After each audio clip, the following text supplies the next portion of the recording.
بسم الله الرحمن الرحيم. الحمد لله نحمده ونستعينه ونستغفره ونؤمن به ونتوكل عليه ونعوذ بالله من شرور أنفسنا ومن سيئات أعمالنا. من يهده الله فلا مضل له ومن يضلله فلا هادي له. ونشهد أن لا إله إلا الله وحده لا شريك له.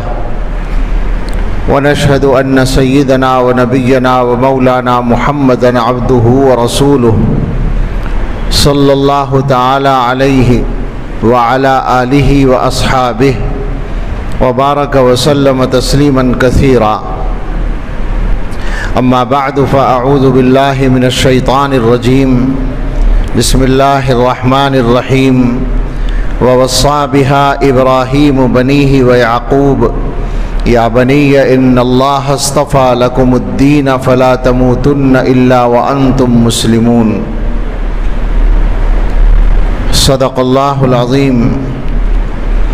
عن العباس بن عبد المطلب رضي الله عنه قال قال رسول الله صلى الله عليه وسلم ذاق طعم الإيمان من رضي بالله ربا وبالإسلام دينا وبمحمد رسولا أو كما قال عليه الصلاة والسلام. سبحان ربك رب العزة عما يصفون وسلام على المرسلين والحمد لله رب العالمين. اللهم صل على سيدنا محمد وعلى آل سيدنا محمد وبارك وسلم. اللهم صل على سيدنا محمد وعلى آل سيدنا محمد وبارك وسلم. اللهم صل على سيدنا محمد وعلى آل سيدنا محمد وبارك وسلم. اللہ تعالیٰ کا شکر ادا کرتے ہیں کہ اس سنجیدہ اور بامقصد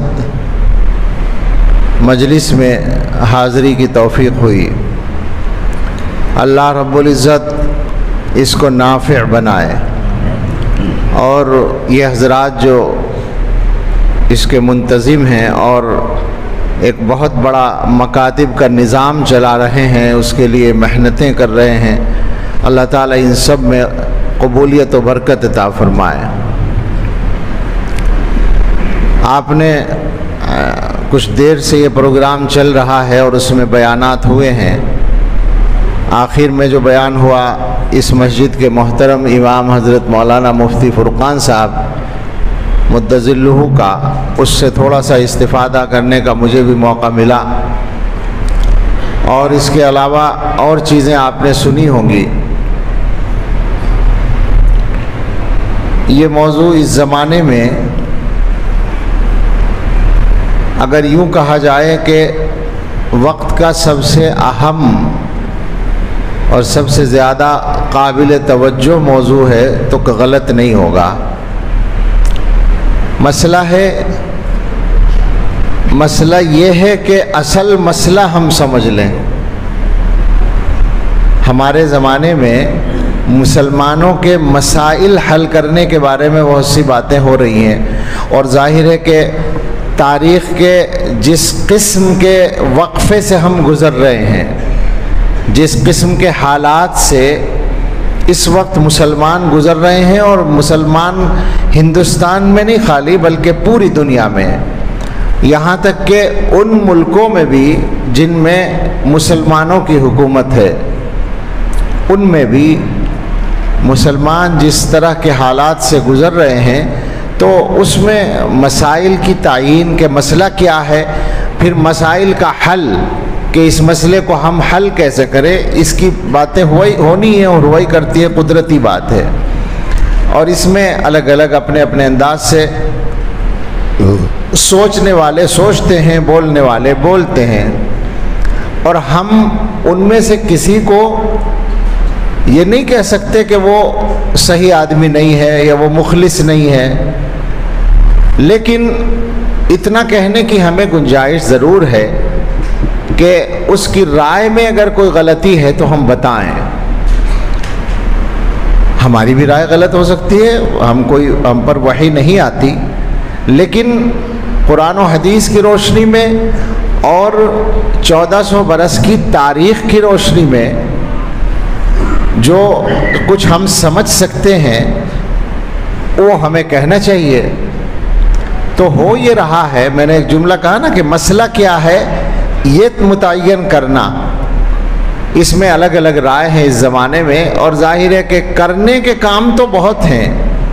یعنی کوئی آدمی یہ کہے کہ صاحب مسلمانوں کے اقتصادی حالات پر محنت کرنے کی ضرورت ہے، کاروبار پر، تجارت ملے، ان کو ملازمت ملے، بالکل ٹھیک ہے۔ کوئی آدمی یہ کہے کہ تعلیم پر محنت کرنے کی ضرورت ہے، بالکل ٹھیک ہے۔ کوئی آدمی یوں کہے کہ میڈیکل لائن میں بہت محنت کی ضرورت ہے، مسلمان علاج کے سلسلے میں پریشان ہیں، تو بالکل ٹھیک ہے۔ تو بحث یہ نہیں ہے کہ کرنے کے کام کیا کیا ہیں، وہ تو سارے کام کرنے کے ہیں۔ اصل بات یہ ہے کہ اصل مسئلہ کیا ہے، اس کی نشاندہی ہونی چاہیے۔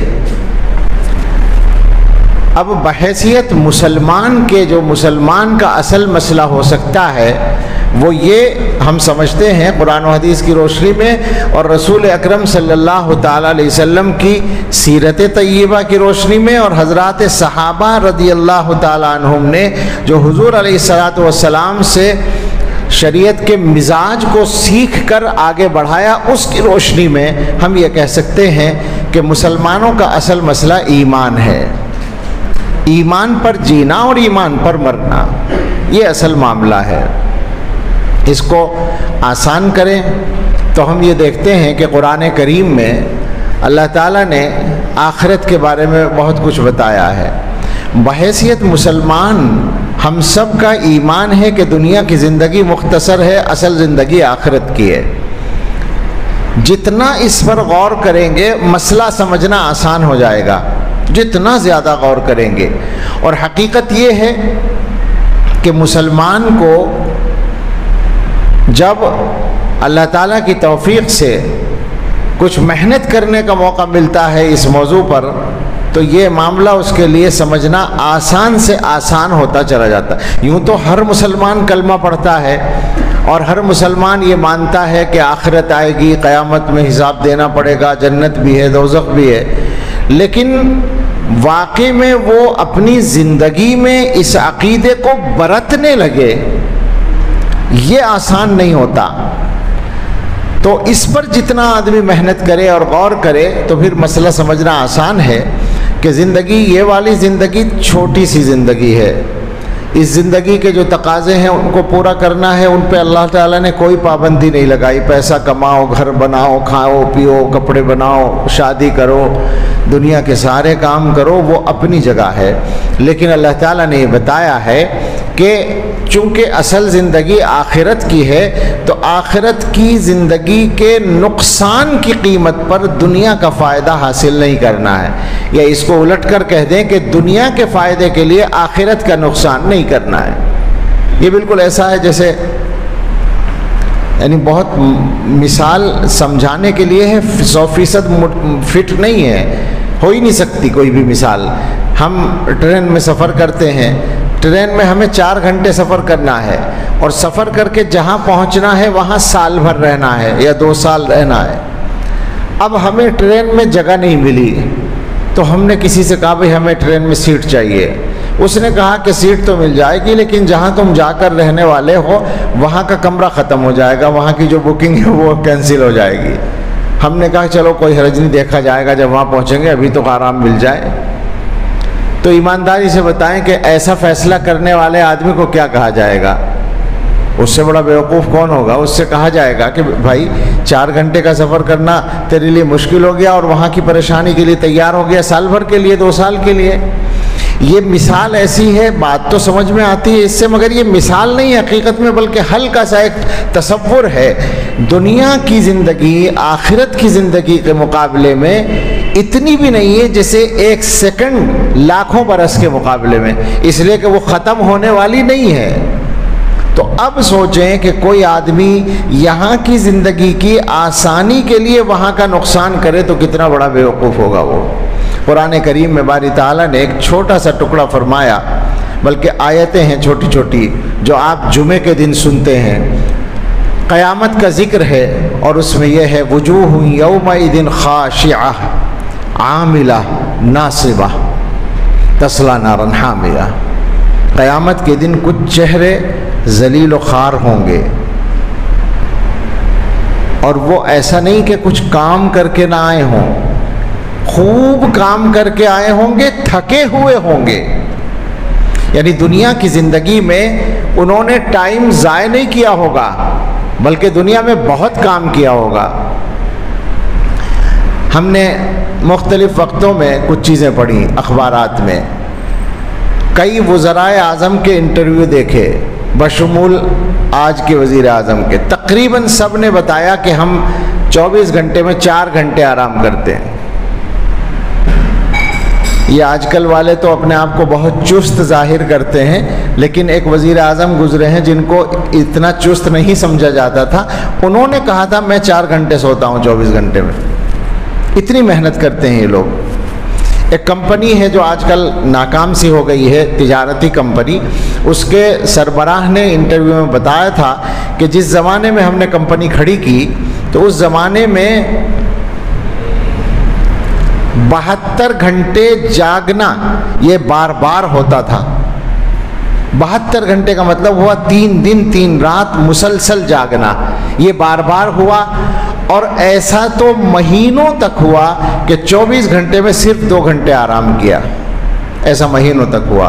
یہ اس کمپنی کے سربراہ نے بتایا. اور دنیا میں آپ جا کر جائزہ لیں تو پتہ چلے گا کہ لوگ بہت محنت کرتے ہیں. بلکہ سچی بات یہ ہے کہ یہی کلمہ گو قوم جو ہے مسلمان، بھئی اسی میں کاہل پائے جاتے ہیں زیادہ، ورنہ دوسری قوموں میں بہت محنت کرنے والے لوگ ہوتے ہیں. مگر انجام کیا ہے؟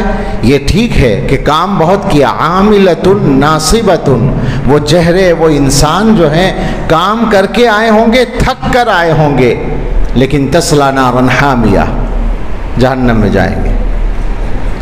اور یہ جہنم میں جانا یہ ناانصافی نہیں ہوگی، یہ ان کی ایک بڑی غلطی کی سزا ہوگی.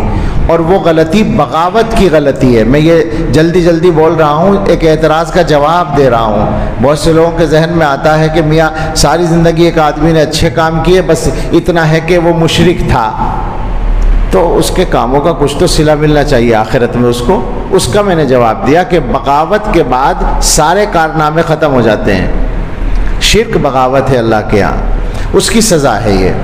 تو آپ سوچیں ذرا کہ ایک آدمی زندگی بھر محنت کر کے آیا اور اس کو کچھ نہ ملا، آخرت کی کچھ نہ ملا نہیں، تکلیفیں ملی، مصیبت ملی، توہین ملی، آگ ملی، پیاس ملی، بھوک ملی، ذلت ملی. تو کیا انجام ہے یہ؟ کیا کوئی بھی مسلمان جس کا آخرت پر ایمان ہے اس انجام کے لیے اپنے لیے یا اپنے بچوں کے لیے تیار ہو سکتا ہے؟ سوچنے کی بات ہے. اس حقیقت کو سامنے رکھ کر جب مسلمان فیصلہ کرتا ہے تو اس کے لیے سمجھنا بہت آسان ہوتا ہے کہ مسئلہ سب سے بڑا ایمان کا ہے. پھر یہ کہ اس دنیا میں سب سے زیادہ بصیرت والے، سب سے زیادہ عقل والے، سب سے زیادہ سمجھنے والے، اللہ تعالیٰ کی وحی براہ راست جن بندوں پر آتی رہی ہے، حضرات انبیاء علیہم السلام، ان سے بڑا بصیرت والا تو دنیا میں کوئی ہو نہیں سکتا.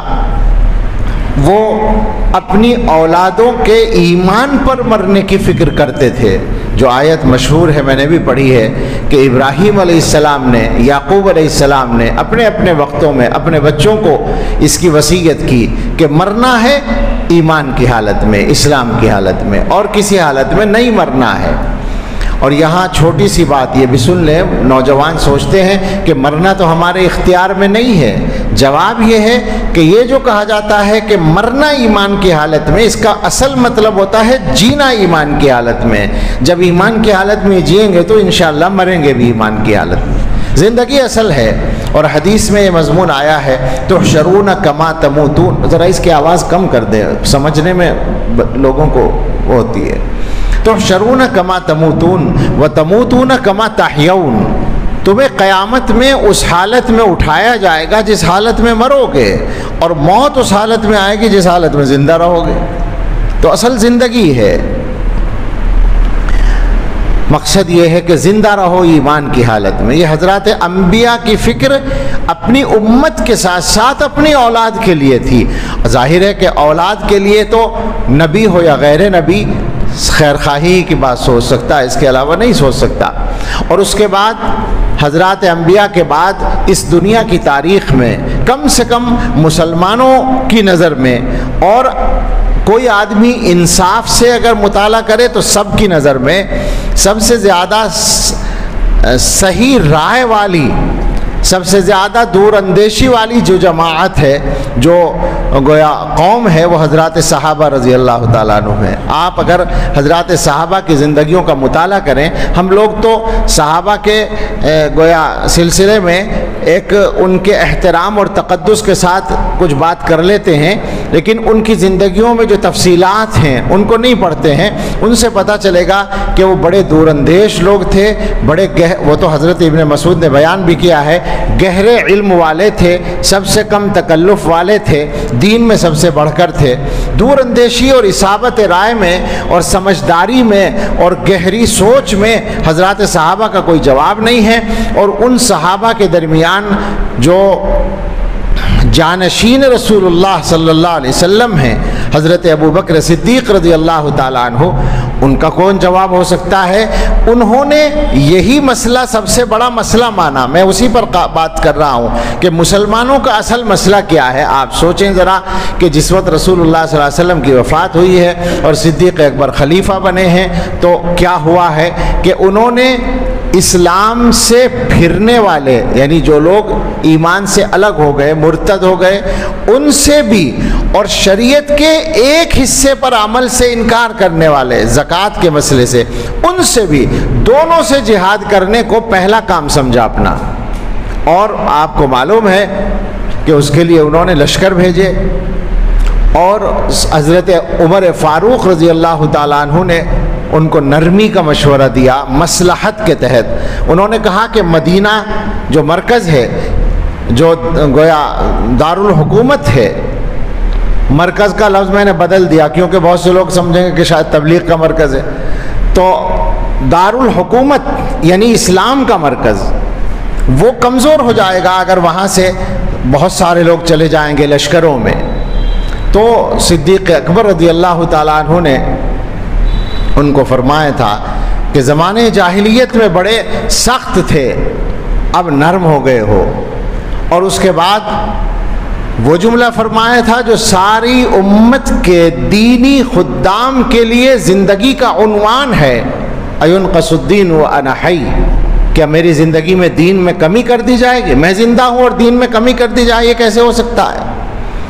اور یہ فرمایا کہ اگر اونٹ کے پیر میں باندھنے والی ایک رسی جو زکوٰۃ میں پہلے دیتے تھے، اب اس کے دینے سے انکار کریں گے تو ان سے بھی میں جہاد کروں گا۔ یہ صدیق اکبر رضی اللہ تعالیٰ عنہ نے کیا۔ اور جھوٹے مدعی نبوت کے ماننے والے، یعنی اسلام سے پھرنے والوں کا ایک طبقہ، مسیلمہ کذاب کے ماننے والوں سے جہاد کے لیے جب بھیجا تو ایسا لشکر بھیجا کہ اس میں کثرت سے شہادتیں ہوئیں اور 700 قرآن کریم کے حافظ شہید ہو گئے۔ قرآن کے 700 حافظوں کو شہید کرانا منظور کیا ایمان کے مسئلے پر۔ اور صدیق اکبر کے رضی اللہ تعالیٰ عنہ اس کردار کے بعد صحابہ کا جو تبصرہ ہے وہ آپ حدیث کی کتابوں میں پڑھ سکتے ہیں، یعنی صدیق اکبر تنہا نہیں ہے بلکہ سارے صحابہ اس سے متفق ہیں۔ اور حضرات صحابہ رضی اللہ عنہم فرماتے ہیں واللہ قام مقام الانبیاء، ابو بکر صدیق نے انبیاء کی جانشینی کا حق ادا کر دیا، یعنی جو کردار اپنے وقت میں اللہ کے پیغمبر کرتے تھے ادا، وہی صدیق اکبر نے کیا۔ تو عرض یہ کرنا ہے کہ ہمارے سامنے جو دلائل ہیں اور جو نمونے ہیں ان سے ہمیں یہ سمجھ میں آتا ہے کہ مسلمان کا سب سے بڑا مسئلہ اور اصل مسئلہ ایمان ہے۔ اور ایمان کا مطلب کیا ہے؟ ابھی مولانا نے بہت اچھی تفصیل اس کی ہے۔ ایمان کا مطلب یہ ہے کہ قرآن کریم میں باری تعالیٰ نے ایک بات فرمائی، اس کو سمجھیں تو سمجھ آسان ہو جائے گا۔ فَلَا وَرَبِّكَ لَا يُؤْمِنُونَ حَتَّى يُحَكِّمُوكَ فِي مَا شَجَرَ بَيْنَهُمْ ثُمَّ لَا يَجِدُوا فِي أَنفُسِهِمْ حَرَجًا مِّمَّا قَضَيْتَ وَيُسَلِّمُوا تَسْلِيمًا۔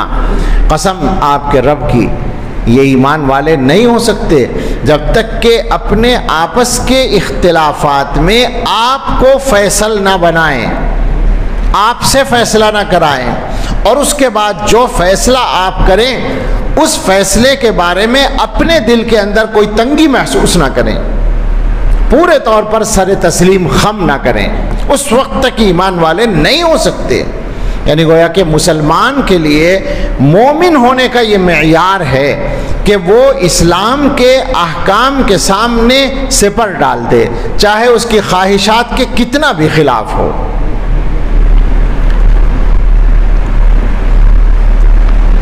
آپ ذرا سا حالات کو دیکھ لیں، جیسے ابھی بہت سی باتیں سامنے بھی آئی ہیں۔ ہمارے زمانے میں جو صورتحال بن رہی ہے، ایک تو ایمان سے پھرنے کے واقعات ہیں کئی طرح سے، مثلا شادیوں کی لائن سے، یہ سب سے گویا اوروں کے مقابلے میں ہلکے درجے کا معاملہ ہے، اس سے کہیں زیادہ، چونکہ اس شادی والے مسئلے میں نفسانی خواہشات نمبر 1 پر ہیں، اسلام سے بغاوت یا اسلام کا انکار اس میں نمبر 2 پر آتا ہے بھی نہیں ہے، عملی طور پر انکار ذہن میں نہیں ہوتا، بس اتنا ہے کہ استخفاف ہے، یعنی ہلکا سمجھنا ہے معاملے کو۔ وہ لڑکا یا وہ لڑکی جس نے کسی غیر مسلم سے شادی کی، اس نے ایمان اور اسلام کے معاملے کو ہلکے میں لیا، یہ اس کا جرم ہے، اس کی وجہ سے ایمان ختم ہو جاتا ہے اس کا۔ میں یہ نہیں کہہ رہا کہ وہ مسلمان رہتا ہے، لیکن اس سے زیادہ خطرناک وہ معاملات ہیں جن میں آدمی اسلام کا انکار کرتا ہے، اور پھر اسلام کے انکار کے بھی 2-3 درجے آج کل بہت زیادہ ہیں۔ ایک تو یہ کہ وہ اسلام کے کسی حکم کا انکار کرے، ایسے لوگوں کی تعداد تو شمار کرنا مشکل ہے کہ وہ اسلام کے کسی حکم کے بارے میں شک کریں، یا یہ سمجھے کہ یہ غلط ہے، یا یہ سمجھے کہ اس کی ضرورت نہیں ہے۔ جیسے مثال کے طور پر ابھی جو حجاب کا مسئلہ چل رہا تھا، تو حجاب کے مسئلے میں ہماری عدالت نے بھی ایک کمزور بات کہہ دی، اور صحیح بات ہم یہ سمجھتے ہیں کہ انہوں نے مسئلے کو سمجھا نہیں۔ انہوں نے یہ کہا کہ اسلام کے بنیادی احکام میں سے حجاب نہیں ہے۔ 2 باتیں ہیں، اس کی تفصیل میں مجھے نہیں جانا، نہ جانے کا وقت ہے، لیکن 2 باتیں ہیں۔ ایک تو یہ کہ ایک آدمی کو اپنے ملک میں رہ کر اپنی پسند کے لباس کا حق ہے یا نہیں، آئین اس کی اجازت دیتا ہے، تو یہ بحث ہی الگ ہے، یہ بحث ہی غلط ہے کہ حجاب اسلام کا بنیادی حق ہے یا نہیں۔ جب ایک آدمی حجاب پہننا چاہتا ہے، ایک عورت حجاب پہننا چاہتی ہے، جب آپ ایک عورت کو اپنا بدن کا بڑا حصہ برہنہ رکھنے کی اجازت دے سکتے ہیں، تو ایک عورت کو اپنا چہرہ چھپانے کی اجازت کیوں نہیں دے سکتے؟ وہ اس کی مرضی ہے، یہ اس کی مرضی ہے۔ تو یہ مسئلہ مذہب سے الگ ہمارے آئینی حقوق کا بھی مسئلہ ہے، ایک پہلو تو یہ تھا۔ لیکن میں جس پہلو پر بات کر رہا ہوں وہ یہ ہے کہ اسلام میں حجاب آپ سمجھ رہے ہیں کہ بنیادی مسئلہ نہیں ہے، اس وجہ سے کہ بہت سے مسلمان حجاب کے قائل نہیں ہیں، بہت سی عورتیں حجاب کا اہتمام نہیں کرتی ہیں۔ لیکن ایک بات اچھی طرح سمجھ لیں، یہ عام طور سے ذہنوں میں نہیں ہے، وہ یہ ہے کہ حجاب کا ذکر قرآن میں ہے، یہ بات تو مانیں گے۔ قرآن میں کہا گیا یدنین علیہن من جلابیبہن، عورتیں اپنے اوپر چادر ڈال لیا کریں، چادر لٹکا لیا کریں، یہ قرآن میں ہے۔ اور اس کی تفسیر عبداللہ ابن عباس رضی اللہ عنہما نے اس طرح کی ہے کہ باقاعدہ رومال اوڑھ کر دکھایا، انہوں نے چادر اوڑھ کر دکھائی اس طرح سے کہ ایک آنکھ سے کچھ دیکھنے کا راستہ رہے، باقی سب چھپ جائے، اس طرح انہوں نے بتایا کہ یہ ہے یدنین علیہن من جلابیبہن۔ میں اس پر بھی زور نہیں دیتا کہ آپ اسی تفسیر کو مانیں، لیکن یہ تو مانیں گے کہ یہ ذکر قرآن میں ہے، قرآن میں چادر لٹکانے کا ذکر آیا ہے۔ اگر کوئی آدمی اس کا انکار کرے تو کافر ہو جائے گا۔ سمجھنے کی اصل بات یہ، جس طرح سے نماز کی فرضیت کا انکار کرنے والا کافر ہوگا، تو حجاب کا جتنا ذکر قرآن میں آیا ہے اس کا انکار کرنے والا بھی کافر ہے۔ یہ کیا بات ہوئی کہ اسلام کے بنیادی احکام میں نہیں ہے؟ جو حکم قرآن کریم میں آ رہا ہے، جس طرح آ رہا ہے، اس کو ماننا مسلمان کی ذمہ داری ہے، اس پہ عمل کرنا مسلمان کی ذمہ داری ہے۔ تو بات یہ چل رہی ہے کہ اسلام کے احکام میں سے کسی حکم کا انکار، ایسا کرنے والے مسلمانوں میں اچھی خاصی تعداد میں ہیں، دلوں کے اندر کفر چھپے پڑے ہیں، اسلام کے احکام پر اعتماد اور اس سے آگے بڑھ کر پورے مذہب اسلام کا انکار، یہ بھی ہو رہا ہے، اور اس سے آگے بڑھ کر مطلق مذہب کا انکار جس کو الحاد کہتے ہیں، کتنی بڑی تعداد ہو رہی ہے۔ میں نے تو یہ سنا ہے کہ دنیا میں اس وقت دو بڑے مذاہب کے بعد، یعنی اسلام اور عیسائیت کے بعد، اور ہو سکتا ہے ہندو مذہب چونکہ ہندوستان میں بڑی تعداد میں ہے اس کو بھی شامل کر لیں، اس کے بعد دنیا میں سب سے زیادہ تعداد ان لوگوں کی ہے جو اپنے مذہب کے خانے میں ایتھسٹ لکھ رہے ہیں، اپنے آپ کو ملحد لکھ رہے ہیں۔ یہ دنیا میں بڑی تعداد ہو چکی ہے، یعنی مطلق مذہب کا انکار ہے۔ اسلام بھی منظور نہیں ہے، کوئی بھی مذہب منظور نہیں، خدا ہی منظور نہیں ان کو۔ تو یہ گویا کفر کے اور ارتداد کے بہت سارے درجے اس زمانے میں چل رہے ہیں۔ ہمارے ملک کے اندر جو واقعات ہو رہے ہیں، جو مفتی صاحب اشارہ کر رہے تھے، میں اس میں ایک خاص نقطے کی طرف متوجہ کرنا چاہتا ہوں کہ جو لوگ عدالتوں میں جاتے ہیں اسلامی احکام کے خلاف، کوئی طلاق کے مسئلے میں جا رہا ہے، کوئی حجاب کے مسئلے میں جا رہا ہے، کوئی اور کسی معاملے میں جا رہا ہے، وراثت میں یا لے پالک کے مسئلے میں یا کسی بھی مسئلے میں، تو اگر وہ ذہنی طور پر یہ مانتا ہے کہ اسلام کا اس مسئلے میں حکم صحیح نہیں ہے تو اس وجہ سے ہی وہ کافر ہو گیا۔ لیکن اگر وہ ذہنی طور پر نہیں مانتا لیکن دوسروں کا اعلی کار بننا پسند کر رہا ہے اسلام کو نقصان پہنچانے کے لیے اور مسلمانوں کو، تو اس کے ایمان کی بھی خیر منانے کی ضرورت ہے۔ میں فتویٰ نہیں دے رہا ہوں، لیکن غور کرنے کی بات ہے۔ صورتیں دونوں ہیں، ہندوستان میں معاملات دونوں طرح کے ہیں، وہ بھی ہیں جو ذہنی طور پر مان نہیں رہے ہیں اور وہ بھی ہیں جو دوسروں کا اعلی کار بن رہے ہیں پیسے کے لیے یا سیاسی فائدے کے لیے۔ ابھی مسلم پرسنل لا بورڈ کا ذکر چل رہا تھا۔ مسلم پرسنل لا بورڈ سب سے زیادہ جس مسئلے میں سرگرم ہو کر سامنے آیا تھا وہ 1986 کا شاہبانو کیس تھا۔ اس زمانے میں ہم دور حدیث پڑھتے تھے، خوب تفصیلات اس کی یاد ہیں، اچھی طرح سے یاد ہے کہ کیا کیا ہو رہا تھا۔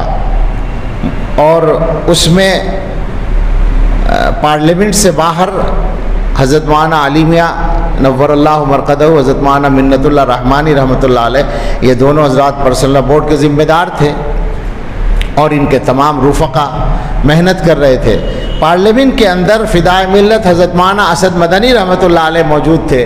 انہوں نے خود سنایا کہ جس دن یہ ترمیمی بل پاس کیا گیا تو 13 گھنٹے مسلسل اجلاس چلا، رات کے 11 بج گئے چلتے چلتے، تب جا کر وہ ہوا، اگرچہ وہ بھی شاطروں نے اس طرح کیا تھا کہ اب وہ کل عدم ہو گیا، بیکار ہو چکا ہے۔ مجھے یہ سب تفصیلات نہیں سنانی تھی، اصل یہ کہنا تھا کہ اس وقت جب اس مسئلے میں تحریک چل رہی تھی، مسئلہ صرف اتنا سا تھا کہ ایک عورت کو اس کے شوہر نے طلاق دے دی۔ شریعت کا حکم یہ ہے کہ طلاق کے بعد جب تک عدت چل رہی ہے اس وقت تک خرچہ اسی شوہر کے ذمہ ہے، یعنی سابق شوہر جس نے طلاق دی ہے۔ لیکن عدت پوری ہونے کے بعد ان دونوں کا تعلق ختم ہو گیا، لہذا اب اس کے ذمہ خرچہ نہیں ہے۔ یہ قرآن کا حکم ہے۔ عدالت نے اس کے خلاف فیصلہ دے دیا۔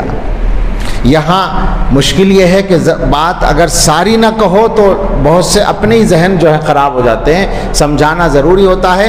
آپ سمجھ لیں کہ قرآن کا یہ حکم کس لیے ہے۔ لوگ عورتوں کی ہمدردی میں بات کرتے ہیں اور یہ ظاہر کرتے ہیں کہ گویا قرآن کے حکم میں عورتوں کی ہمدردی نہیں، وہ بیچاری مطلقہ بے سہارا ہو گئی، اس کا خرچہ کون اٹھائے گا، وہ کہاں سے کھائے گی، وہی ظالم جس نے طلاق دیے اسی کے اوپر یہ ذمہ داری ہونی چاہیے۔ ان احمقوں سے کوئی پوچھے کہ وہ ظالم اگر اسے خرچہ دے گا تو کیا دوبارہ تعلقات نہیں قائم ہو جائیں گے؟ تم کیا کرانا چاہتے ہو معاشرے کے اندر بدکاری کے علاوہ؟ تم نے اصل میں اسلام کے اور قرآن کے نظام کو جانا نہیں ہے۔ اسلام میں کوئی عورت بے سہارا نہیں ہے۔ بس یہ مسئلے کا حل اصل یہ ہے، جس عورت کو طلاق دی گئی ہے اس کو اس کا شوہر مہر دے چکا ہے اور اس کے علاوہ طلاق دینے کے وقت میں اس کے لیے کچھ چیزیں دینے کا شریعت نے حکم دے رکھا ہے۔ اس کے بعد یہ شوہر اجنبی بن گیا، ایک اجنبی آدمی ایک اجنبی عورت کو خرچہ دے، اس کا مطلب کیا ہے؟ پھر وہ کہاں سے کھائے گی؟ آپ بے فکر رہیں، آپ کے گھر مانگنے نہیں جائے گی اگر اسلام کا نظام ہے۔ میں ان سے کہتا ہوں، دوسروں سے کہتا ہوں، اس لیے کہ اسلام نے ہر عورت کی ذمہ داری مردوں پر رکھی ہے اور اسی وجہ سے شریعت میں اس کی میراث کم ہے۔ وہ عورت اپنے بھائی کے پاس جائے گی، باپ اگر ہے تو باپ کے پاس جائے گی، نہیں تو بھائی کے پاس جائے گی، نہیں تو چچا کے پاس جائے گی، تو چچزاد بھائی کے پاس جائے گی۔ کوئی رشتہ دار نہیں ہے تو مسلمانوں کا معاشرہ اس کا ذمہ دار ہے۔ یہ اب الگ بات ہے کہ مسلمان اپنے معاشرے میں شریعت پر اس طرح سے عمل نہیں کر رہے ہیں جیسے کرنا چاہیے، یہ مسلمانوں کی غلطی ہے، اس میں اسلام اور قرآن کی کوئی غلطی نہیں ہے۔ تو یہ شریعت کا حکم ہے اور آپ سے ہم یہ کہہ سکتے ہیں، بات ہر جگہ پہنچتی ہے، اس زمانے میں ایک جگہ نہیں رہتی، کہ آپ میں سے ہر آدمی اس پیغام کو عام بھی کرے اور ساری دنیا میں یہ بات پہنچے کہ اسلام کے کسی بھی حکم کے بارے میں دنیا کی کوئی طاقت یہ ثابت نہیں کر سکتی کہ وہ کسی کے حق میں کچھ کمی کرتا ہے یا عورتوں کی حق تلفی کرتا ہے یا وہ انسان کی فطرت اور ضرورت کو پورا نہیں کرتا، یہ کوئی ثابت نہیں کر سکتا۔ ہم جیسے کم علم لوگ بھی اسلام کے ایک ایک حکم کے بارے میں انشاءاللہ بات کر سکتے ہیں، اپنی بات سمجھا سکتے ہیں۔ ہوا کیا تھا، جو سنانے کی بات تھی وہ اب تک نہیں آئی۔ اس کیس میں سارے ہندوستان میں تحریکات چل رہی تھی، لاکھوں لاکھوں کے مجمع اکٹھے ہو رہے تھے احتجاج کے لیے، اور مسلمانوں کے سارے فرقے، یہاں تک کہ شیعہ فرقہ بھی اس میں ساتھ تھا، تمام لوگ ساتھ تھے۔ ایسے وقت میں راجیو گاندھی وزیر اعظم تھے، ان کی حکومت کو ایک میمورنڈم پیش ہوا اور اس میمورنڈم میں یہ لکھا تھا کہ کلکتے کی عدالت نے جو فیصلہ کیا ہے، جس کے خلاف یہ سارے مسلمان تحریک چلا رہے ہیں، وہ فیصلہ صحیح ہے، اس کو باقی رکھا جائے، بدلا نہ جائے۔ یعنی جو فیصلہ قرآن کے خلاف ہے، اس فیصلے کے بارے میں میمورنڈم میں کہا گیا کہ وہ فیصلہ صحیح ہے، اس کو باقی رکھا جائے، اور اس پر 75 یا 100 دستخط تھے، میں بھول رہا ہوں اس وقت، میں نے وہ سارے نام پڑھے ہیں، کتابوں میں محفوظ ہیں وہ نام، سب مسلمانوں کے دستخط تھے وہ، اور مسلمانوں میں ان دستخط کرنے والوں میں کوئی بھی عام آدمی نہیں تھا۔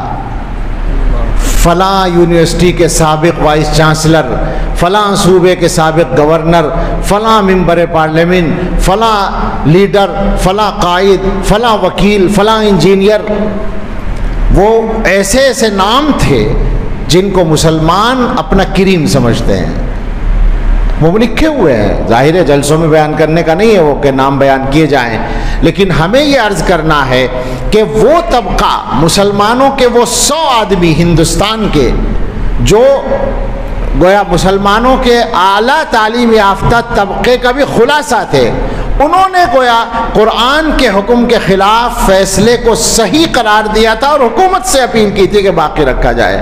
اب آپ بتائیں ایسے لوگوں کو ایمان کے کس درجے میں رکھا جائے گا؟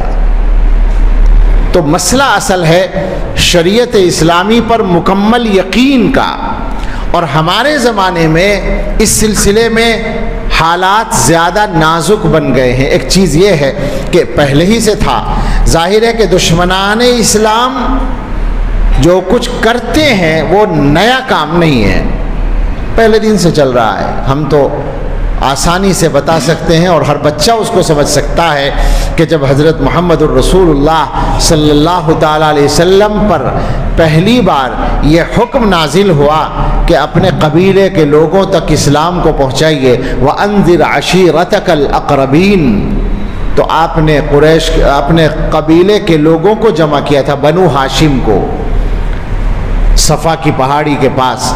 صفا کی پہاڑی پر کھڑے ہو کر حضور نے، ذرا سی اونچی ہے، بہت زیادہ اونچی نہیں اس لیے وہاں کھڑے ہوئے آپ، وہاں کھڑے ہو کر آپ صلی اللہ علیہ وسلم نے ان سے کہا تھا کہ میرے بارے میں تمہیں کبھی جھوٹ کا تجربہ ہوا؟ ان کا بالکل نہیں۔ آپ نے فرمایا اگر میں یہ کہوں کہ ان پہاڑوں کے پیچھے ایک لشکر جمع ہو چکا ہے تم پر حملہ کرنے کے لیے تو تم یقین کرو گے؟ فرمایا، لوگوں نے کہا جی بالکل یقین کریں گے۔ تو اس وقت آپ نے فرمایا کہ لا الہ الا اللہ کہو، کامیاب ہو جاؤ گے۔ اللہ کے سوا جتنے معبودوں کو تم مانتے ہو سب کو معبودیت کا انکار کر دو اور ایک اللہ کو مانو۔ تو آپ نے پڑھا ہوگا، بچوں نے بھی پڑھا ہوگا کہ ایک آواز آپ کے خلاف اسی وقت ابھری تھی، وہ آپ کے سگے چچا کی تھی، ابو لہب کی۔ تبا لک یا محمد الہذا جمعتنا، محمد تمہارا ناس ہو، نعوذ باللہ، کیا تم نے اسی بات کے لیے ہمیں جمع کیا تھا؟ ابو لہب وہاں سے الگ ہوا، وہاں سے سلسلہ شروع ہوا تھا اسلام کی دشمنی کا، اور وہ سلسلہ آج تک جاری ہے اور قیامت تک رہے گا، اس لیے کہ اللہ تعالیٰ کی تکوینی حکمت کے تحت ہونا ہی تھا۔ اسی کو اقبال نے کہا ہے، ستیزہ کار رہا ہے ازل سے تا امروز۔ ازل سے مراد وہی ہے حضرت آدم علیہ السلام کا اور شیطان کا قصہ، وہاں سے مخالفت شروع ہوئی تھی۔ ستیزہ کار رہا ہے ازل سے تا امروز، چراغ مصطفی سے شرار بولہبی، مصطفی چراغ سے بولہبی پتنگوں کا، بولہبی کیا کہیں گے، پتنگی کا ٹھیک لفظ ہے، آگ کے شعلوں کا جھگڑا مسلسل رہا ہے اور چلے گا آخر تک۔ بلکہ آگے انہوں نے یہ بھی کہا ہے اور صحیح کہا ہے، اسی کشاکش پہ ہم سے زندہ ہیں اقوام، یہی ہے راز تب و تاب ملت عربی۔ تو دشمنی تو وہاں سے شروع ہو گئی تھی، اس لیے یہ سوچنا کہ صاحب دشمنان اسلام ایسا کر رہے ہیں ویسا کر رہے ہیں، یہ کوئی مسئلہ نہیں ہے۔ مسئلہ اصل یہ ہے کہ اس زمانے کا زندگی کا نظام ایسا بن گیا ہے کہ اچھی بری ہر بات ہر جگہ آسانی سے پہنچ سکتی ہے، تو اس کی وجہ سے نزاکت بڑھ گئی ہے معاملات میں۔ اب یہ ہوتا ہے، پہلے زمانے میں کوئی آدمی گمراہی بکتا تھا تو جس مجمع میں بیٹھ کر وہ بک رہا ہے وہیں تک وہ رہتی تھی، لیکن آج اپنی بات دنیا کے ہر حصے میں آسانی کے ساتھ پہنچائی جا سکتی ہے، اور وہ لوگ ان وسائل کا، یہ جو ذرائع ابلاغ ہیں، اور اس میں سب سے آسان ترین ذریعہ وہ ہے جس کو آپ سوشل میڈیا کہتے ہیں، اب تو جیبی میڈیا کہنا چاہیے اس کو، ہر جیب میں وہ رکھا ہوا ہے، وہ سب سے آسان راستہ بن گیا ہے اپنی باتیں پہنچانے کا۔ اس کا نقصان یہ ہو رہا ہے کہ ہر کچے پکے ذہن تک گمراہی کی باتیں پہنچ رہی ہیں۔ اب پہلے ہم کہا کرتے تھے کہ بھائی خطرہ بہت قریب آ گیا ہے اور حالات میں بہت خرابی ہے اور فتنے دروازوں پر آ گئے ہیں، اب یہ باتیں سب پرانی ہو گئی، خطرے قریب نہیں آ گئے ہیں، دروازوں پر نہیں آ گئے ہیں، جیبوں میں گھس گئے ہیں اور دلوں تک پہنچ گئے ہیں۔ وہ کچا ذہن ہمارا، وہ بچے ہمارے، آج صورتحال یہ ہے، پہلے ہم کہتے تھے کہ صاحب بچے کو گھر تک محدود رکھو تو محفوظ رہے گا، اب پتہ چلا وہ گھر میں رہ کر بھی محفوظ نہیں ہے، حالات ایسے بن گئے ہیں۔ ان ذرائع نے نزاکت زیادہ بڑھا دی ہے، اس کی وجہ سے ایمان پر اپنے آپ اور اپنے بچوں کے قائم رہنے کا مسئلہ سب سے زیادہ مشکل مسائل میں بن گیا ہے۔ بڑا مسئلہ وہ پہلے سے ہے، مشکل اب بڑھ گئی ہے۔ ہمیں اللہ نے اور اللہ کے رسول صلی اللہ تعالیٰ علیہ وسلم نے جو معیار دیا ہے ایمان کا، وہ ایک حدیث میں بیان کیا گیا، میں نے ابھی پڑھی ہے۔ حضرت عباس رضی اللہ تعالیٰ عنہ اس کے راوی ہیں، فرماتے ہیں پانی ہے کہ رسول اکرم صلی اللہ تعالیٰ علیہ وسلم نے ارشاد فرمایا ذاق طعم الایمان من رضی باللہ ربا وبالاسلام دینا وبمحمد رسولا۔ بخیلی ہے یہ،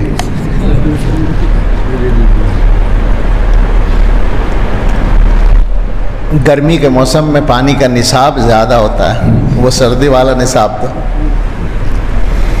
تو حضور نے فرمایا وہ آدمی ایمان کا ذائقہ چکھ لے گا جو اللہ کو رب مانے راضی ہو کر، یا اللہ کو رب مان کر راضی ہو، مطمئن ہو، اسلام کو اپنا دین مان کر راضی اور مطمئن ہو، اور محمد صلی اللہ علیہ وسلم کو اپنا رسول مان کر راضی اور مطمئن ہو۔ راضی اور مطمئن ہونے کا کیا مطلب ہے؟ سادہ سی مثال ہے، آپ کی طبیعت خراب ہے، آپ کا ایک ڈاکٹر ہے جو ماہر ہے بہت اچھا، اور آپ کا ہمدرد بھی ہے، آپ اس سے علاج کراتے ہیں، آپ اس سے علاج کرا رہے ہیں اور فائدہ بھی ہو رہا ہے۔ ایک آدمی آپ سے کہتا ہے، مشورہ دیتا ہے کہ وہ ڈاکٹر اچھا نہیں، اسے چھوڑو، فلاں ڈاکٹر کے یہاں چلو، تو آپ کیا کہیں گے؟ مجھے تو فائدہ ہے اور میرا ڈاکٹر ہے پرانا، تعلق بھی ہے، ہمدرد بھی ہے، میں کاہے کے لیے جاؤں؟ جس چیز پر آدمی مطمئن ہوتا ہے اس کو چھوڑتا نہیں ہے، اس کو چھوڑ کر دوسری چیز کو نہیں لیتا ہے۔ اسلام کے بارے میں، اللہ کے بارے میں، حضرت محمد صلی اللہ تعالیٰ علیہ وسلم کے بارے میں مسلمان کے دل کی یہ کیفیت ہونی چاہیے کہ اس کو پورا اطمینان ہو۔ ایک آدمی آ کر کہے کہ میاں اللہ کو مانتے ہو، کاہے کے لیے مانتے ہو؟ ایسی طاقت کو جس کو دیکھا نہیں ہے۔ اب اگر وہ مسلمان سوچنے لگا، وہ مسلمان غور کرنے لگا کہ ہاں پتہ نہیں صحیح ہے یا غلط ہے اس کی بات تو کچھ سمجھ میں آ رہی ہے، دیکھا نہیں ہے، مانتے تو ہیں ہم، دیکھا نہیں ہے، کیسے کریں؟ اب وہ فکر کر رہا ہے، اس کا مطلب ہے کہ گڑبڑ ہے، کمزوری ہے۔ اطمینان یہ ہے کہ جب کوئی آدمی اس مسئلے پر غور کرنے کے لیے کہے تو آدمی کہے میاں میں اللہ کو رب مانتا ہوں اور باقی میں کچھ نہیں جانتا، تمہاری بکواس سے مجھے کوئی مطلب نہیں ہے۔ یہ ایک عام آدمی کے لیے ہے، علماء کا کام اس سے نمٹنے والا نہیں ہے۔ حضرات علماء خاص طور سے اس پر توجہ دیں کہ اس زمانے میں ہمارے یعنی تعلیمی اور تربیتی جو کام ہیں اپنے اداروں اور مدرسوں کے، میں ان کی ضرورت کو تو بالکل نہیں گھٹا سکتا، وہ تو بنیاد ہے، لیکن اس سے باہر نکل کر جو سب سے بڑی ذمہ داری کا کام اس وقت نکل آیا ہے وہ الحاد کا مقابلہ ہے، وہ انکار خدا کا مقابلہ ہے، انکار مذہب کا مقابلہ ہے، اور اس پر بحثیں ہو رہی ہیں، مناظرے ہو رہے ہیں، دلائل دیے جا رہے ہیں، ڈیبیٹ آج کل کہتے ہیں، پہلے زمانے میں مناظرہ ہوتا تھا، اب ڈیبیٹ کہتے ہیں، بات تو ایک ہی ہے۔ وہ ہو رہا ہے، مستقل ہو رہا ہے، اس کے لیے تیاری کی ضرورت ہے، زبردست تیاری کی ضرورت ہے۔ اردو میں اس پر مواد کم ہے، انگلش میں ہے یا عربی میں ہے، عربی میں اچھا خاصا مواد ہے، علماء اس کو پڑھ سکتے ہیں، جگہ جگہ اس کی ضرورت پیش آ رہی ہے اس زمانے میں۔ لیکن ایک عام آدمی کے لیے یہ ہے کہ گاؤں کا آدمی جنگل میں ہل چلا رہا تھا، اس سے ایک صاحب نے پوچھا کیا اللہ کو ایک مانتے ہو؟ انہوں نے کہا ہاں مانتا ہوں۔ اس نے کہا کیا دلیل ہے تمہارے پاس کہ اللہ ایک ہے؟ تو اس نے ہل اٹھا کر کہا کہ دلیل یہ ہے کہ اگر دوبارہ پوچھو گے تو تمہارے سر پہ یہ ہل مار دوں گا۔ یہ وہ ایمان کا درجہ ہے جس کا کوئی توڑ نہیں ہے، یہی ایمان چاہیے۔ دلیل اس مسئلے میں دلیل کا مطلب کیا ہے؟ میں اللہ کو مانتا ہوں، اللہ کو مانے بغیر میری عقل کام ہی نہیں کرتی، میری عقل کا تقاضا یہ ہے کہ میں اللہ کو مانوں، میرے دل کا تقاضا یہ ہے کہ میں اللہ کو مانوں۔ اب اللہ کیسا ہے اور نظر کیوں نہیں آتا ہے اس سے مجھے کوئی مطلب نہیں ہے، تو دل میں تو آتا ہے، سمجھ میں نہیں آتا، بس جان گیا میں تیری پہچان یہی ہے، یہی پہچان ہے۔ دل اس کو مانتا ہے، عقل میں آتا نہیں ہے کہ وہ کیسا ہے، یہی ہمارا رب ہے اور ہم اپنے رب کو مانتے ہیں۔ ایک آدمی آپ سے آ کر کہے کہ اسلام کو تم اپنا مذہب مانتے ہو، فلاں فلاں مسئلہ تو ذرا کچھ کمزور سا لگتا ہے، اب آپ غور کرنے بیٹھ گئے، اس کا مطلب ہے کہ کمزوری پائی جاتی ہے۔ آپ کو کہنا ہے کہ رضیت باللہ ربا وبالاسلام دینا، میں اسلام کو اپنا مذہب مانتا ہوں اور میرا یہ یقین ہے اور میرا ایمان ہے کہ میرے مذہب کی ہر بات صحیح ہے، یہ ماننا ہی پڑے گا، اس کے علاوہ چارہ نہیں ہے، اور یہ زبردستی نہیں ہے۔ اگر آپ کلمہ پڑھتے ہیں تو آپ سے یہ کہنا ہے کہ یہ مانے بغیر چارہ نہیں ہے، اور دنیا کا کوئی بھی آدمی اپنی عقل کو صحیح طور پر کام کرنے کی اگر اجازت دے تو اس کی عقل یہیں آ کر ٹکے گی، اس کے علاوہ اس کی کوئی منزل نہیں ہے کہ وہ اسلام کو مانے۔ ایک آدمی کہتا ہے حضرت محمد صلی اللہ تعالیٰ علیہ وسلم کو رسول مانتے ہو، ان کی شخصیت میں فلاں فلاں باتیں ہیں، اس کا جواب یہی ہے کہ حضرت محمد صلی اللہ علیہ وسلم میرے محبوب ہیں اور ان کی محبت پر میرا ایمان قائم ہے، میں ان کی محبت سے دستبردار نہیں ہو سکتا۔ میں کہتا ہوں کہ لا الہ الا اللہ محمد الرسول اللہ، میں کہتا ہوں کہ رضیت باللہ ربا وبالاسلام دینا وبمحمد الرسول صلی اللہ علیہ وسلم۔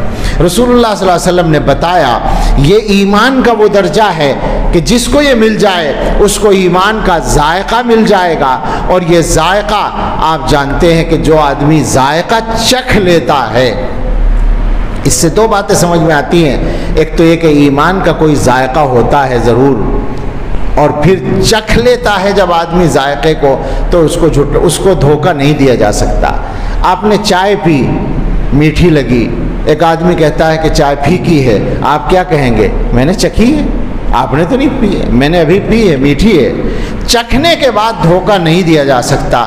اس کا مطلب ہے کہ یہ کیفیت رضا کی، اطمینان کی، ایمان کے بارے میں اللہ اور دین اسلام اور حضرت محمد صلی اللہ تعالیٰ علیہ وسلم کے بارے میں ایمان کے اور دل کے یقین کے پورے طور پر اطمینان والی کیفیت حاصل کرنے کے لیے محنت کی ضرورت ہے تاکہ ذائقہ مل جائے۔ اس ذائقے کی بنیاد پڑتی ہے ان مکتبوں میں جہاں اللہ کا نام سکھایا جاتا ہے۔ ہمارا اب تک تو یہ مطالبہ تھا، یعنی گزارش تھی اپنے بھائیوں سے کہ پہلے مکتب میں پڑھاؤ، مدرسے میں پڑھاؤ، اس کے بعد باہر بھیجو، اسکول میں بھیجو، کالج میں بھیجو۔ ظاہر ہے اب ہمارے لیے حالات نہیں رہے کہ ہم اس کا مطالبہ کریں کوشش کر کے، تو اب دو باتیں ہم کہہ سکتے ہیں۔ ایک بات جو سب سے زیادہ محنت کے ساتھ کرنے کی ہے وہ یہ ہے کہ اپنے اسکول بناؤ، اور ظاہر ہے پھر مسئلہ ہی ختم ہو جائے گا، یعنی مسئلہ آسان ہو جائے گا، مسئلے کا حل مل جائے گا۔ اور دوسری بات یہ کہ اگر بچے وہاں جا رہے ہیں اور مجبوری ہے ابھی جب تک پورا نظم نہیں ہے تو بچوں کو ان مکتبوں میں ضرور بھیجو، اس لیے کہ اگر خدا نہ خواستہ ترتیب بدل گئی، میں اس نقطے پر خاص طور سے زور دینا چاہتا ہوں کہ بچہ اگر شروع میں 5 سال 6 سال 7 سال 8 سال 10 سال کی عمر تک اسکول میں رہا اور اس نے یہ نہیں پڑھا جو مکتب میں پڑھایا جائے، جس کی تفصیل ابھی آپ نے سنی ہے، قرآن پڑھایا جاتا ہے، عقائد سکھائے جاتے ہیں۔ مولانا نے بہت اچھا یہ نقطہ اٹھایا کہ اس زمانے میں اتنا کافی نہیں ہے کہ آپ ناظرہ قرآن پڑھا دیں اور کچھ چیزیں رٹوا دیں اور کچھ دعائیں سکھا دیں اور موقع موقع پر بچہ ان دعاؤں کا استعمال کرے، بلکہ تفصیل کے ساتھ عقیدے سکھانے پڑیں گے۔ ہم قیامت کو کیوں مانتے ہیں، ہم جنت کو کیوں مانتے ہیں، جہنم کو کیوں مانتے ہیں، ہم عذاب قبر کو کیوں مانتے ہیں، ہم پیغمبروں کو کیوں مانتے ہیں، ہم فرشتوں کو کیوں مانتے ہیں، ہم اسلام کو سچا مذہب کیوں مانتے ہیں، ساری چیزیں، ہم صحابہ کو کیوں مانتے ہیں، انبیاء کو کیوں مانتے ہیں، یہ بچوں کو سمجھانا ہوگا، سکھانا ہوگا، اور آج کا بچہ اس کو سمجھے گا، اور جب وہ سمجھ لے گا تو دوسروں کو سمجھائے گا بھی اور دوسروں کے دھوکے میں بھی نہیں آئے گا۔ تو اگر بچہ اس تعلیم اور اس تربیت سے محروم رہ کر 8-10 سال تک اسکول میں پڑھتا رہا تو میں جہاں تک جانتا ہوں اس بچے کے دل کی گہرائی میں ایمان کی وہ کیفیت داخل کرنے کے لیے کوئی کرامت ہو جائے تو ہو جائے، آسان کام نہیں ہے۔ یہ ہوتا ہے کبھی کبھی، میں نے اس لیے کہہ بھی دیا ورنہ مشکل ہو جاتی ہے، ایسا ہوتا ہے کہ بڑے ہونے کے بعد بھی آدمی پلٹ جاتا ہے، بدل جاتا ہے، ایسا ہوتا ہے۔ بعض لوگ بڑی عمر میں جا کر دیندار بنتے ہیں، لیکن میرے بھائیوں وہ اللہ تعالیٰ کی کوئی خاص توفیق ہوتی ہے، وہ ہمیشہ حاصل نہیں ہوا کرتی۔ دنیا دار الاسباب ہے، یہاں اسباب کو اختیار کرنا پڑتا ہے، اس لیے ضروری ہے کہ بچہ شروع میں ایمان سیکھے، شروع میں قرآن سیکھے، شروع میں صحیح عقیدہ سیکھے۔ آپ جانتے ہوں گے کہ وہ جو بچوں کی نشو و نما، گروتھ جس کو کہتے ہیں، اس کے جو ماہرین ہیں، ہم نے تو اپنے حضرت سے سنی ہے یہ بات، ہمیں تو پتہ ہوتا نہیں میڈیکل سائنس کا، لیکن حضرت نے سنایا کہ اس کے ماہرین یہ بات کہتے ہیں کہ بچہ 5 سال کی عمر تک یہ فیصلہ کرنے کی صلاحیت بالکل نہیں رکھتا کہ اچھا کیا ہے برا کیا ہے.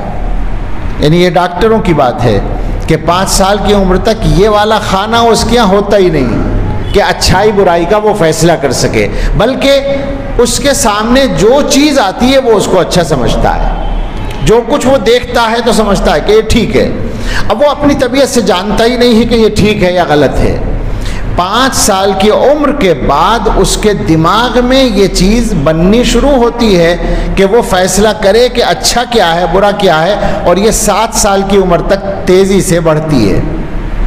اب آپ سوچیں کہ اس نازک زمانے میں جب کہ بچہ صلاحیت ہی نہیں رکھتا اچھائی برائی کا فیصلہ کرنے کی، اس نازک زمانے میں بچے کو آپ نے دوسروں کے حوالے کر دیا، جہاں یقینی طور پر باقاعدہ کوئی الزام نہیں ہے اور کوئی چھپی ہوئی بات نہیں، کوئی راز نہیں ہے، علل اعلان کفر و شرک سکھایا جا رہا ہے، وہاں اپنے بچے کو بھیج دیا تو کیا سمجھے گا وہ؟ اب تک تو ہم رونا روتے تھے مشن اسکولوں کا، عیسائیوں کے. عیسائیوں نے ساری دنیا میں اور اس ملک میں تو خاص طور سے ہم کہہ سکتے ہیں بڑا نقصان پہنچایا ہے. ہمیں نہیں اتنا نقصان پہنچا سکے جتنا دوسروں کو پہنچا، یہ کہنا پڑے گا. بعض صوبے ان کے ہی ہو گئے سارے، وہاں دوسرے مذہبوں کے لوگ بدل کر عیسائی بن گئے، لیکن کچھ نہ کچھ مسلمانوں کو بھی انہوں نے متاثر کیا ہے. اور ان کے ان مشن اسکولوں کا سلسلہ ہندوستان میں جب رسمی طور پر مغلیہ سلطنت قائم تھی اس وقت سے چل رہا ہے. یعنی انگریزوں نے جس وہ زمانے میں تجارت کے راستے سے آ کر اقتدار حاصل کرنا شروع کیا تھا، اسی زمانے سے وہ اس بارے میں حساس تھے کہ اپنے اسکول قائم کرنے شروع کر دیے تھے. انہوں نے ہندوستان میں موجود تھے باقاعدہ ان کے اسکول. تو اب تک تو یہی قصہ تھا، لیکن اب آپ کے سامنے ہے کہ خود ہماری حکومت نے جو تعلیمی پالیسی بنائی ہے، جیسی کیسی بھی ہماری سمجھ میں آئی، کچھ میٹنگوں میں بھی شریک ہوئے اور کچھ اس کو پڑھا بھی ہے، تو میں اس کی روشنی میں اپنے بھائیوں سے اب یہ کہا کرتا ہوں کہ بعید نہیں ہے کہ کچھ دنوں کے بعد وہ عملی طور پر نافذ ہو جائے گی. وہ منظور ہو چکی ہے، نافذ بھی ہو چکی ہے، لیکن ظاہر ہے کہ تفصیلی قوانین بننے میں ٹائم لگتا ہے. تو اسکولوں تک جب وہ عملاً نافذ ہو جائے گی تو مجھے تو یہی ڈر ہے کہ آپ کا بچہ جب ان اسکولوں سے پڑھ کر آیا کرے تو آپ یوں کہنے پر مجبور ہو کہ بیٹے اسکول سے آ رہے ہو کلمہ پڑھ لو. اس کا ڈر لگتا ہے کہ ایسا وقت آ رہا ہے اس ملک کے اندر کہ روزانہ بچے کو کلمہ پڑھوانے کی ضرورت پڑے گی، کہ وہاں نہ جانے کون سا کفریہ کام ہوا ہوگا، کون سا شرکی الفاظ کہلائے گئے ہوں گے. باقاعدہ یہ آپ تعلیمی پالیسی کو پڑھ کر دیکھ لیں تو اس سے آپ کی سمجھ میں آئے گا کہ یہ ہونے جا رہا ہے. ایسے حالات میں مسلمانوں کی ذمہ داری کتنی نازک اور کتنی بڑی ہو جاتی ہے کہ وہ اپنے بچوں کے ایمان کی حفاظت کا کام کریں. یہ ہمارے جو مکاتب کے نظام چل رہے ہیں، کوئی بھی چلا رہا ہو، یہ ہماری ریڑھ کی ہڈی کی حیثیت رکھتے ہیں اس زمانے میں. اور یہ جو جس نظام سے کے تحت ہم اس وقت بیٹھے ہوئے ہیں، میں ذاتی طور پر بھی اس نظام کو جانتا ہوں، بلکہ مولانا نے دینیات کا ذکر کیا. دینیات کا نظام بہت بڑا ہے، اس میں کوئی شک نہیں، لیکن جو آپ لوگوں کا یہ سلسلہ ہے بنگلور والے حضرات کے تعلق سے، ان حضرات نے اس میں بھی کچھ اصلاحات کی ہیں اور کچھ اور بہتری وہ لائے ہیں. اپنے اپنے انداز سے سب کام کر رہے ہیں. مسئلہ اصل یہی ہے کہ مسلمان اپنے بچوں کے اور اپنے ایمان کی حفاظت کے سلسلے میں فکر مند ہو جائیں. آپ یقین کریں کہ یہ حالات ایمان کے سلسلے میں جو خطرات کے حالات ہیں یہ ہندوستان کے ساتھ خاص نہیں ہیں. ہندوستان میں کچھ اور مسائل ہیں اپنی جگہ، وہ اس میں کوئی شک نہیں ہے، اور ان مسائل کے لیے فکر مند ہونا بھی ضروری ہے، لیکن اصل مسئلہ جو ہے وہ تو ایمان ہی کا مسئلہ ہے. موت تو ایک وقت پہ آئے گی. خدا نخواستہ کوئی آدمی یہ سمجھے کہ جان کا خطرہ ہے لہٰذا ایمان کو پیچھے کر لو، جان بچا لو، تو وہ یاد رکھے کہ موت پھر بھی اپنے وقت پر ہی آئے گی. جس دھج سے کوئی مقتل میں گیا وہ شان سلامت رہتی ہے. یہ جان تو آنی جانی ہے، اس جان کی کوئی بات نہیں. جان تو اپنے وقت پہ جائے گی، کوئی مار نہیں سکتا وقت سے پہلے، اور وقت آنے کے بعد کوئی جلا نہیں سکتا۔ مسلمان اس بات پر اپنا ایمان پختہ کر لیں تو بہت سارے مسئلوں کا فیصلہ کرنے میں آسانی ہو جائے گی۔ یہ جو آج کل کے نازک حالات میں گھبراہٹ ہے، خوف ہے، اور اپنی جگہ سے ہلنے کا خطرہ جو ہو رہا ہے، میں سمجھتا ہوں موت کے سلسلے میں جو عقیدہ ہے اسے سامنے نہ رکھنے کی وجہ سے پیدا ہو رہا ہے۔ مسلمان سے زیادہ کس کا یقین ہو سکتا ہے اس بات پر کہ ان اجل اللہ اذا جاء لا یؤخر، اذا جاء اجلهم لا یستأخرون ساعة ولا یستقدمون۔ ایک گھڑی آگے پیچھے نہیں ہو سکتے، موت اپنے وقت پہ آئے گی۔ یہ نہیں ہے کہ جان کو خطرے میں ڈالنا ہے، لیکن جان کی وجہ سے ایمان کو خطرے میں ہرگز نہیں ڈالنا ہے۔ جان نمبر 2 پر ہے، ایمان نمبر 1 پر ہے۔ یہ پیغام ہر مسلمان تک پہنچنا ضروری ہے، اور اس کے لیے محنت کرنی ہے۔ وہ تقریروں کا کام نہیں ہے، اصل تو محنت کا کام ہے، سنجیدہ محنت کا کام ہے۔ بچوں کے سلسلے میں سوچنے کی بات ہے کہ یہ بچے جن کے ہاتھ میں کانٹا لگ جائے تو اس کو جتنی تکلیف ہوتی ہے بچے کو، اس سے زیادہ ہمیں تکلیف ہوتی ہے۔ ان بچوں کے جہنم میں جانے کا انتظام ہو جائے اور ہم خاموش رہیں، یہ کیسے ہو سکتا ہے؟ یہ تو بہت ہی زیادہ بے حسی کی بات ہو سکتی ہے، یا ایمان کی کمزوری کی۔ تو ان پہلوؤں پر سارے مسلمانوں کو دھیان دینے کی ضرورت ہے۔ میں بار بار یہ بات کہہ رہا ہوں، ساری دنیا میں ایمان کے لیے اس وقت خطرات ہیں۔ دشمنان اسلام کے پنجے کہاں کہاں تک پہنچے ہیں اور کس کس طرح سے پہنچے ہیں، اس کا بیان کرنا مشکل ہے۔ ایک بات یاد آ گئی، 2003 کی بات ہے شاید، جب عراق میں صدام حسین کی حکومت ختم ہوئی تھی اور امریکہ بہادر کی حکومت قائم ہوئی تھی، یعنی بالواسطہ انڈائریکٹ، ظاہر انہی کی حکومت تھی، انہوں نے اپنے لوگوں کو بٹھانے میں کامیابی حاصل کی تھی۔ اس کو 3 مہینے ہوئے تھے، یعنی صدام کی حکومت ختم ہو کر دوسری حکومت قائم ہو کے 3 مہینے گزرے تھے۔ خبر آئی، اس میں یہ خبر تھی کہ عراق کی حکومت نے ایک فرمان جاری کیا ہے کہ یونیورسٹیوں میں دینیات کے شعبوں کا جو نصاب ہے اس پہ نظر ثانی کی جائے۔ اور آپ کو پتہ ہے آج کل نظر ثانی کا مفہوم تو آپ جانتے ہی ہوں گے۔ چینی کی قیمت بڑھے گی تو یہ نہیں کہا جائے گا قیمت بڑھے گی، بلکہ نظر ثانی ہوگی قیمتوں پر۔ پیٹرول کی قیمت پر نظر ثانی ہوگی، نظر ثانی ہوا کرتی ہے، یعنی مصیبت میں ڈالنے کو نظر ثانی کا نام دیا جاتا ہے۔ یہ زمانہ ایسا ہی ہے، تلبیس حقائق کا، حقیقتوں کو چھپا دیا جاتا ہے الفاظ کے نیچے۔ تو نظر ثانی کا آرڈر جاری ہوا ہے۔ آپ بات کو سمجھے، عراق کی یونیورسٹیوں میں مدرسوں کی بات نہیں ہو رہی۔ ظاہر یونیورسٹیوں میں ایک شعبہ ہوتا ہے دینیات کا، اور وہ شعبہ بھی آپ سوچیں، بیچارے صدام حسین کون سے دارالعلوم دیوبند کے فارغ تھے کہ انہوں نے وہاں کا نصاب دینیات کے شعبوں میں نافذ کر رکھا تھا۔ بھئی پڑھایا جاتا ہوگا کچھ، اس نصاب کو بھی برداشت کرنے کے لیے وہ تیار نہیں تھے، اس میں بھی نظر ثانی ہو رہی تھی، یعنی بدلا جا رہا تھا۔ اور میں جانتا ہوں کم سے کم 10 مسلم ملکوں میں تو اب سے 15-20 سال پہلے مختلف طریقوں سے نصاب کو بدلا گیا ہے، دینیات کے نصاب کو، کم سے کم 10 مسلم ملکوں میں، اور اس کے علاوہ اب تک نہ جانے کیا کچھ ہو چکا ہوگا۔ تو ایسا نہیں ہے کہ خطرات ہمارے ہی ملک میں ہوں، یہ ساری دنیا کے مسلمانوں کا مسئلہ ہے، اور ساری دنیا کے مسلمانوں کو یہ طے کر لینا چاہیے کہ ہمیں مسلمان ہی جینا ہے اور مسلمان ہی مرنا ہے، ہمیں بھی اور ہماری نسلوں کو بھی انشاءاللہ تعالی۔ اللہ یہ کام ہم سب کے لیے آسان فرمائے اور ان حضرات کی محنتوں میں برکتیں عطا فرمائے، آمین۔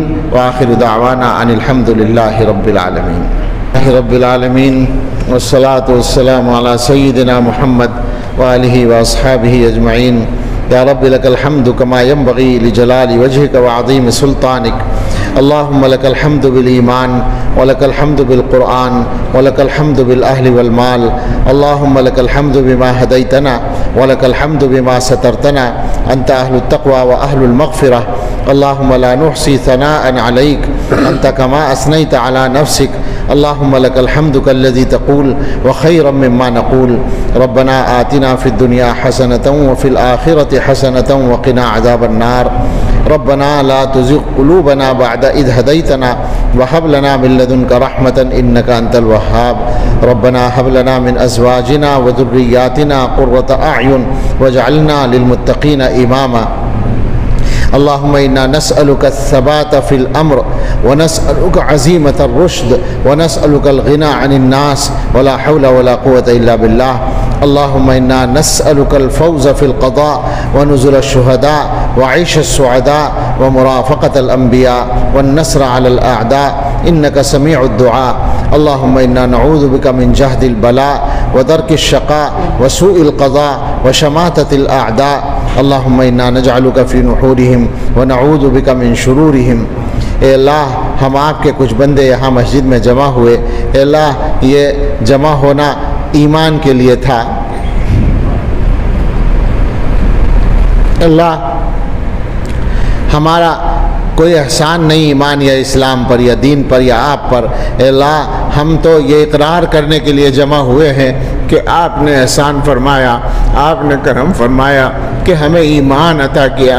اے اللہ ہم یہ ارادہ کرنے کے لیے جمع ہوئے کہ انشاءاللہ ہم اس ایمان کی قدر کریں گے اور اپنے بچوں کے دلوں میں اس ایمان کو مضبوط بنانے کے لیے جو ہم سے ہو سکے گا وہ کریں گے. اے اللہ اس عہد کو پورا کرنے کی توفیق عطا فرما دیں. اے اللہ ہمیں معلوم ہے کہ اس زمانے میں ہمارے سامنے ہر طرح کے چیلنج و خطرات ہیں، مگر رب کریم سب سے بڑا چیلنج ہمارے ایمان کے لیے ہے، ہماری نسلوں کے ایمان کے لیے ہے. اے اللہ آپ سے ہم ایک بات کہتے ہیں، ہم چاہے جیسے ہوں، چاہے جتنے گناہگار ہوں، عمل میں چاہے جتنے کمزور ہوں، لیکن اے اللہ ہم اپنا ایمان چھوڑنے ہم اپنا ایمان چھوڑنے کے لیے تیار نہیں ہیں. اللہ ہم اپنی نسلوں کو ایمان سے محروم کرانے کے لیے تیار نہیں ہے بالکل. اے اللہ اپنے فضل سے ہماری مدد فرما دیجئے اور ہمیں اور ہمارے گھر والوں کو، ہمیں اور ہمارے رشتہ داروں کو اور ہمیں اس پوری امت کے ہر انسان کو اے اللہ اپنے فضل سے ایمان پر ثبات عطا فرما دیجئے، ایمان کامل پر ثابت قدمی عطا فرما دیجئے، استقامت عطا فرما دیجئے اور ایمان کی حفاظت کے لیے جو محنتیں ہو رہی ہیں اللہ سب کو قبول فرما لیجئے اور سب میں برکتیں عطا فرما دیجئے. اے اللہ مکاتب کی راہ سے جو محنت ہو رہی ہے، یہ حضرات جو کوششیں کر رہے ہیں، اے اللہ سب اسی لیے ہیں کہ ایمان محفوظ رہیں. اے اللہ قبول فرما لیجئے، آسانیاں دے دیجئے، وسائل آسان کر دیجئے، مسائل و مشکلات سے بچا لیجئے، مشکلات و مسائل کو بھی آسانیوں میں بدل دیجئے اور ان کے نتائج بھی اچھے بنا دیجئے. اے اللہ دین کے جتنے کام ہو رہے ہیں سب کی حفاظت فرمائیے، مدارس کی، مساجد کی، خانقاہوں کی، دعوت و تبلیغ کے کام کی حفاظت فرمائیے. اللہ دین کے تمام شعائر کی حفاظت فرمائیے، حرمین شریفین اور تمام مسجدوں کی حفاظت فرمائیے. اے اللہ ہم بڑے کمزور ہیں، ہم سے تو اپنی حفاظت نہیں ہوتی. اے اللہ ہم ان سب چیزوں کی حفاظت کے اہل نہیں ہیں. ہم تو ان تمام چیزوں کو اور اپنی جان و مال کو، عزت و آبرو کو، اپنے گھر والوں اور تمام متعلقین کی جان و مال کو اور عزت و آبرو کو اور سب کی عزت و آبرو اور سب کے ایمان کو اے اللہ آپ کی حفاظت میں دیتے ہیں. اور اے اللہ ہم اس یقین کے ساتھ کہہ رہے ہیں یہ بات کہ جس چیز کی آپ حفاظت فرما لیں اس کا کوئی بال بیکار نہیں کر سکتا. اے اللہ اپنی حفاظت میں لے لیجئے. اے اللہ بیماریوں سے شفا دے دیجئے، ہم میں یا ہمارے متعلقین میں جو لوگ بیمار ہیں ان کو صحت عطا فرما دیجئے. اے اللہ جو لوگ دنیا سے رخصت ہوئے ہیں اے اللہ ان کی مغفرت فرما دیجئے. ابھی ہمارے ڈاکٹر راحت صاحب کی والدہ محترمہ کا انتقال ہوا، اے اللہ ان کی مغفرت فرما دیجئے، ان کو اپنے فضل خاص کے ساتھ اعلیٰ مقام عطا فرمائیے. اے اللہ ہمارے جن کے بھی والدین یا متعلقین دنیا سے رخصت ہو چکے ہیں اے اللہ ان سب کو درجات عالیہ عطا فرمائیے. اور اے اللہ جو ہمارے بڑے، ہمارے اساتذہ، ہمارے اکابر، ہمارے مشائخ موجود ہیں اے اللہ ان کو صحت و عافیت کے ساتھ قائم رکھیے اور ان کی عمروں میں برکت فرمائیے. اے اللہ ہم میں سے ہر ایک کے سامنے کچھ مسئلے ہیں، ہم بڑے کمزور ہیں، ہمارے مسئلے ایک مسئلہ آپ کی مدد کے بغیر حل نہیں ہو سکتا. اے اللہ سارے مسائل حل کر دیجئے، قرضوں سے سبکدوش فرما دیجئے، بے گھروں کو آرام دہ گھر دے دیجئے، بے اولادوں کو اچھی اولاد دے دیجئے. اے اللہ بے دینوں کو دیندار بنا دیجئے، بے علموں کو علم عطا فرما دیجئے، علم نافع عطا فرما دیجئے. ہماری اولادوں کے بارے میں ہماری اچھی تمنائیں پوری فرما دیجئے، ہم سب کے کاموں میں آسانیاں دے دیجئے، ان حضرات کی محنتوں میں بھی آسانیاں عطا فرما دیجئے، قبولیت عطا فرما دیجئے. اے اللہ ہم سب کو بامقصد کاموں میں لگنے کی توفیق عطا فرمائیے، لایعنی کاموں سے ہم سب کی حفاظت فرمائیے۔ اے اللہ اس پورے مجمع پر اور پورے علاقے پر اپنی خاص رحمت کی ایک نظر ڈال دیجئے۔ اے اللہ ہمارے دلوں پر رحمت خاص کی نظر ڈال دیجئے، ہمارے جمع ہونے کو قبول فرما لیجئے اور ہم سب کے دلوں کی اچھی تمنائیں پوری فرما دیجئے۔ اللہم انا نسألک خیر المسألۃ وخیر الدعاء وخیر النجاح وخیر العمل وخیر الثواب وخیر الحیات وخیر الممات انک علی کل شیء قدیر۔ سبحان ربک رب العزۃ عما یصفون وسلام علی المرسلین والحمد للہ رب العالمین۔